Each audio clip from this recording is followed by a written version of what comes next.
2 gündür gəlmir, xəbərdarlıq da olmayıbdı, susuz əziyyət çəkirik. Qızmar günəş, susuz həyətlər və əlində su daşımağa məcbur olan sakinlər. Son 2 gündür ki, Bakı və Abşeron rayonunun bir sıra ərazilərində mənzərə belədir. Temperaturu yüksək olduğu günlərdə suyun kəsilməsi sakinləri hazırlıqsız yaxalayıb. İndi onların tək ümidi krantı açanda suyun gələcəyini görməkdir. Əgər bir neçə gün də belə davam edərsə, onlar yeni çıxış yolları axtarmağa məcbur olacaqlar.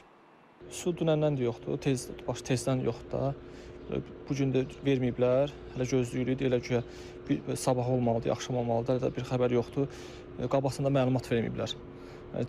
Qabaqsında məlumat versəylər, cəmaət tədbir görərdi də. Su var, həyat var. Su yoxdur, həyat həqiqi deyirlər. Hər şey, həyatda hamısı su ilə əlaqədar şeydir. İstəyir ağac, istəyir evdə ailə, hamısı su ilə əlaqədardır. Su yoxdursa, hesab elə həyat məhv oldu, elə bir şeydir.